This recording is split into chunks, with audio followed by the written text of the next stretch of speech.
A gente conversa agora ao vivo com o próprio Ciro Gomes para entender essa situação.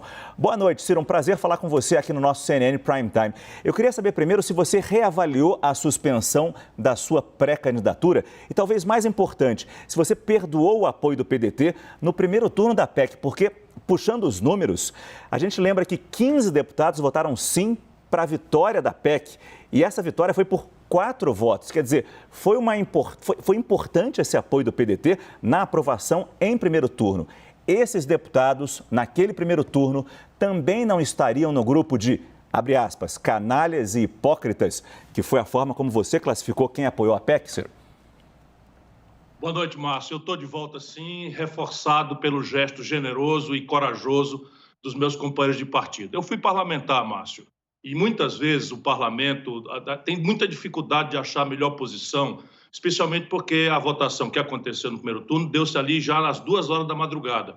E havia uma premissa, a premissa de que a emenda passaria com folga grande, de maneira que cabia à oposição, que é minoria, disseram meus companheiros, e eu acredito neles, diminuir os danos, tentar, enfim, dado que o fato era consumado, o papel de uma oposição responsável era atenuar os danos. E eles, então, acreditaram que estavam nisso. Quando se viu, a surpresa desagradável foi que os votos dados foram dados de uma maneira que significaram a verdadeira vitória da coisa. Isso era intolerável.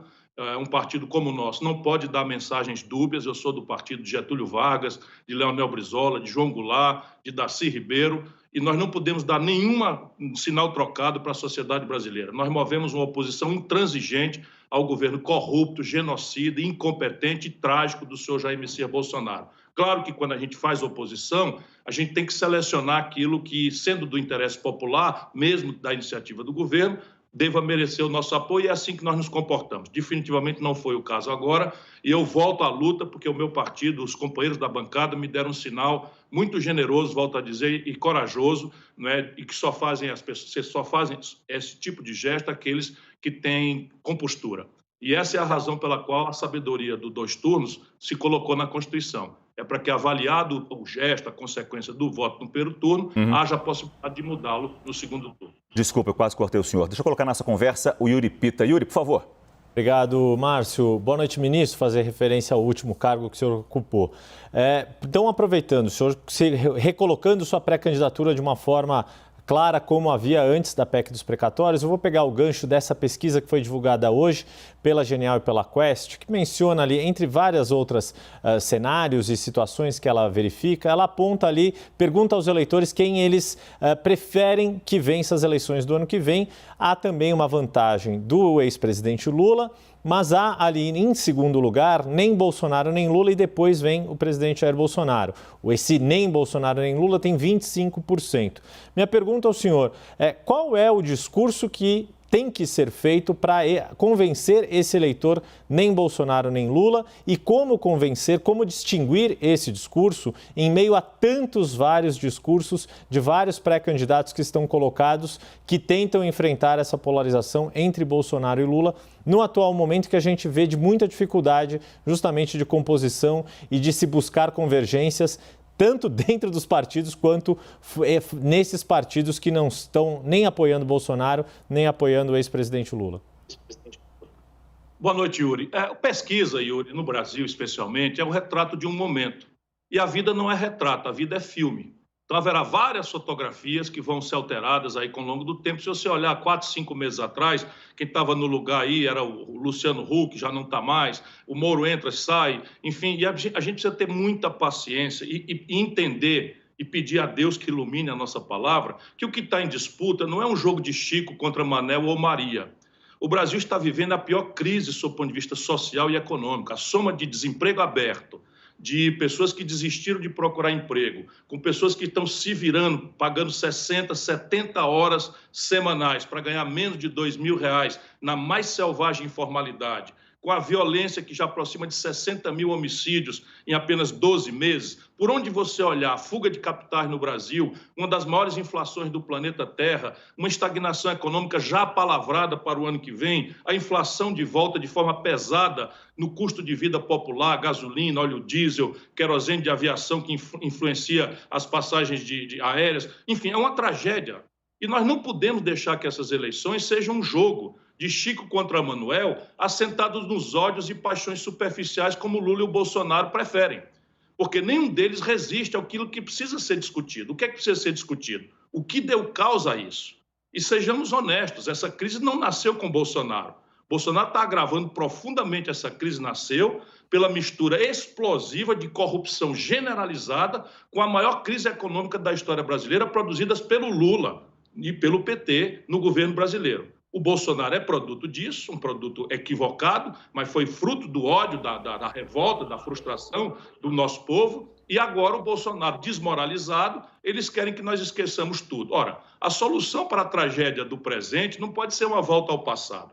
Qual é a solução para isso? Paciência, humildade, fé na inteligência do povo, deixar o tempo amadurecer as coisas, e é isso que eu vou me dedicar com toda a serenidade, com todo o entusiasmo e com a minha experiência, ex-governador, ex-ministro da Fazenda, ex-prefeito de uma capital, porque não é possível, não é que a gente vá agora sair dessa crise devolvendo o poder a estagiários completamente incapazes, como é o caso do Moro, que acabou de se filiar ontem.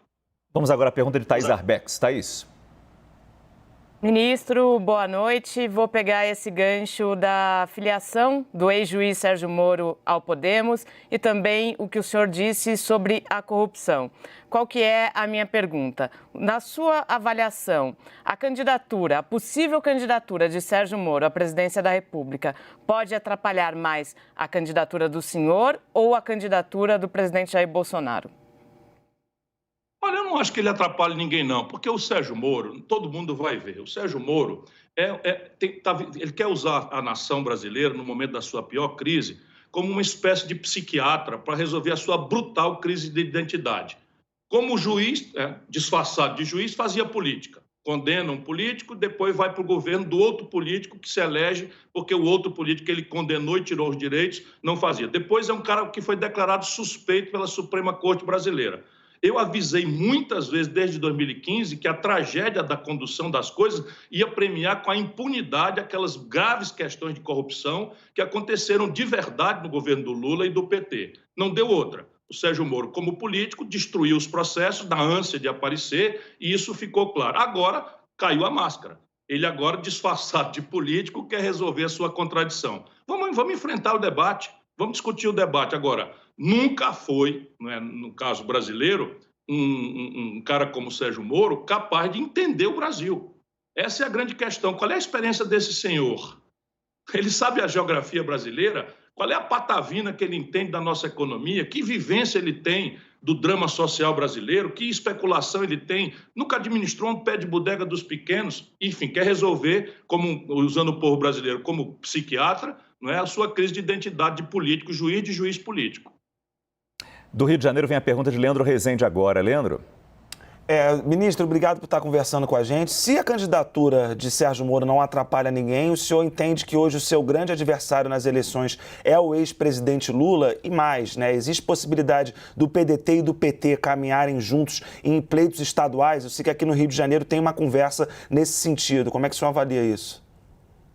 Sempre foi assim na vida brasileira. Nós somos uma ultrafederação, temos 32 partidos com representação na Câmara Federal e quem tem a experiência que eu tenho não pode se assustar com isso. Claro que o processo nacional acaba empolgando, mas a lógica local acaba permitindo que haja esse tipo de contradição aparente na cabeça das pessoas, mas sempre foi assim. Jamais foi diferente em nenhuma das eleições brasileiras, nem lá atrás, nem mais recentemente com a redemocratização do país. O que é preciso, entretanto, ter clareza não é que atrapalha ou não atrapalha, é o que é que nós vamos discutir. Se vocês bem repararem, eu falo ao espectador, ao telespectador da nossa CNN, a quem eu agradeço a oportunidade, se nós repararmos o seguinte, veja, o Bolsonaro está se filiando no partido do Valdemar Costa Neto. O Valdemar Costa Neto foi preso no Mensalão, anda com uma tornozeleira eletrônica. Por que eu estou querendo dizer isso? Porque o Roberto Jefferson, que está preso, fez a defesa do Collor na sessão do impeachment e deu causa à origem do escândalo do Mensalão como o prestigiado quadro do governo do Lula. E aparece como grande defensor do Bolsonaro. Ora, pelo amor de Deus, será possível que o Brasil não vai ver nunca que o nosso problema não é Chico, Manuel ou Maria, meu inimigo não é o Lula, meu inimigo não é o Bolsonaro.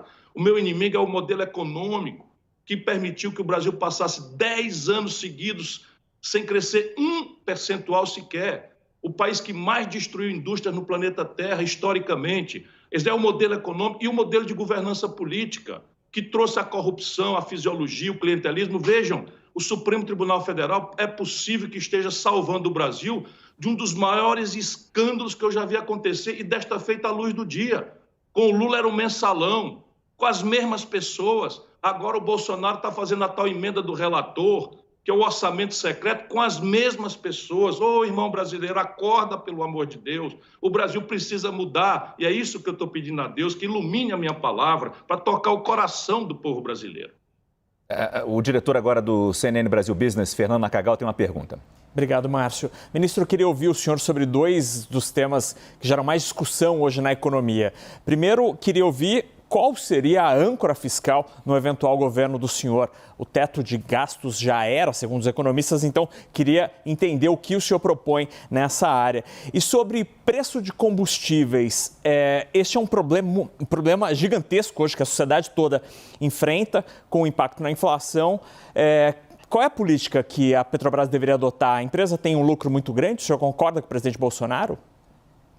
Olha, Márcio, veja, isso daí devia ser o questionário aplicado a todos os candidatos, para dizer aquilo que eu estou tentando dizer. Se você perguntar a todos os candidatos, eles vão dizer eu sou a favor do teto de gastos, ou vão ficar enrolando, como o Lula faz, ou sou a favor da política de preço da Petrobras, ou ficar enrolando, como o Lula faz. Eu sou contra os dois, eu sou o único. Mas não é porque eu não vejo os valores envolvidos. Eu sou um homem muito vivido, eu administrei a economia brasileira. Fui ministro da Fazenda, o país cresceu, eu fui governador, eu fui prefeito, eu fui ministro da Fazenda, repito, nunca tive um dia de déficit na minha história. Um sequer dia de déficit na minha história. Então, veja, no meu projeto, e só eu tenho isso, está num livro que eu peço permissão a vocês, tive agora a honra e o privilégio, né, foi indicado ao Prêmio Jabuti, né, um livro de economia política, em que eu falo claramente como vou alcançar o equilíbrio fiscal. Só que eu vou avançar em cima do tabu. Em linha com as melhores práticas internacionais, eu vou tornar o sistema tributário brasileiro mais progressivo. Ou seja, a alíquota de imposto de renda será mais progressiva, menos para quem ganha menos, mais para quem ganha mais. Haverá uma tributação sobre patrimônio de 0,5% a 1,5% nos patrimônios acima de 20 milhões de reais. Haverá um corte de 20% nas renúncias fiscais, só para ter clareza aqui, e um punhado de outras coisas, por exemplo. Deixa eu dizer para você, meu irmão, para você ver como o debate brasileiro é cretino depois do Lula ter governado o Brasil por 4 mandatos. Veja bem, o imposto territorial rural dos latifúndios, todo o Brasil, juntos e minifúndios, todo o latifúndio e minifúndio juntos, recolhe por ano no Brasil, o imposto territorial rural, menos do que o IPTU de São Paulo arrecada por mês. Está direito isso? Só o Brasil e a pequena Estônia não cobram imposto sobre lucros e dividendos empresariais. Eu cobrei quando era ministro da Fazenda. Qual é a razão do Lula não ter cobrado esse imposto? A não ser a rendição aos barões que dão as cartas no Brasil, que vão tentar desesperadamente inventar qualquer um que não seja eu, porque eu estou dizendo só em linha com as melhores práticas internacionais. Portanto, aqui estão, nos números que eu lhe dei rapidamente, mais do que o dobro do déficit primário que nós temos. Então, com essas 4, 5 providências que estão escritas, eu supero o déficit primário. Se o Congresso me der entre a eleição e a posse, ainda no Congresso anterior, eu supero no primeiro ano o déficit primário. Ou, se não der, vou superar no segundo ano, porque a reforma será proposta nos 6 primeiros meses. Política de preço da Petrobras. Ela foi criada por uma razão, como todas as estatais que dominam 80% do petróleo no mundo. 80% do petróleo do mundo é dominado por estatais. E os 20% que não são controlados por estatais são por megacorporações nacionais de nações poderosíssimas, América do Norte e Inglaterra, para ficar nas duas mais importantes, em que elas trabalham em absoluta sintonia com seus governos. Ou seja, nenhuma nação delega a potências estrangeiras, ao capital estrangeiro, muito menos ao capital privado internacional, o controle da sua política energética. Isso significa o quê? Que a Petrobras tem que cobrar do povo brasileiro os custos de produção em real, porque ela fatura em real, ela explora em real, ela paga o salário dos petroleiros em real e ela cobra do taxista e do motorista de ônibus e do motorista de aplicativo e do caminhoneiro em real. Qual é a razão dela dolarizar os preços no Brasil? Ora, o Bolsonaro toma posse a 3,70 o câmbio e hoje está a 5,50, 5,60. Por que o povo brasileiro tem que pagar no combustível esse galope que quase duplica a taxa de câmbio? Se o petróleo brasileiro, com imposto e tudo, custa 18 a 20 dólares para extrair, por que razão eu vou cobrar o preço de oportunidade internacional? A não ser para fazer aquilo que ela está fazendo. Distribuir criminosamente, de forma antecipada, 32 bilhões de reais só no trimestre, já são 73 bilhões de reais de lucro. Esse lucro, meu irmão, é 3.500% acima do lucro razoável no passado. Percebe? Isso distribuído para acionistas privados que não tem nenhuma razão para isso. Agora, não vou fazer isso de forma atropelada. Eu vou anunciar um fato relevante, assumindo o governo, esse fato relevante será publicado nos jornais, que o Conselho de Administração se reunirá para formular uma política de preço que vai revogar o PPI, a política de paridade em preços internacionais. E no mesmo lado, nos jornais, estará um outro edital anunciando, para prevenir a queda e o prejuízo dos acionistas minoritários, que o governo brasileiro, via BNDES Par ou via diretamente pelo Tesouro, ou parte um, parte o outro, entrará comprando as ações da Petrobras até o limite de 60% do seu capital.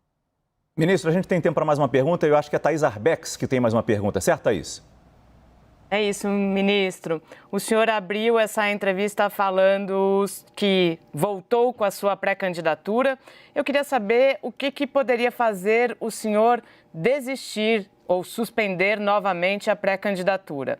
Olhando hoje o cenário das pesquisas, o senhor disse que são retratos, não filme. A gente vê o senhor numa posição abaixo. Essa não decolagem poderia fazer o senhor desistir?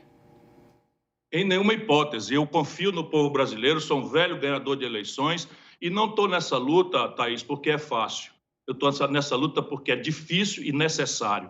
Só eu estou falando aquilo que precisa ser falado, só eu confronto esse grande pacto, né, dos endinheirados brasileiros que estão espoliando o nosso povo, que está passando fome numa conta insuportável no país que mais produz comida no mundo. Portanto, é um dever moral. Eu não desisti da minha pré-candidatura, eu suspendi como ato de luta, porque eu não posso tomar a bola nas costas, eu não posso dar um passo forte na direção de combater o inimigo se ao meu lado ou atrás de mim os meus companheiros não entendem o tamanho da gravidade da nossa missão. Felizmente, eles todos deram um generoso gesto e eu estou mais fortalecido do que nunca e quero publicamente agradecer à bancada federal do meu partido, que entendeu a necessidade de reavaliar por sua própria consciência, e ao presidente Carlos Lupe, que tem me dado toda a segurança. Portanto, eu daqui só saio pela mão generosa do povo brasileiro.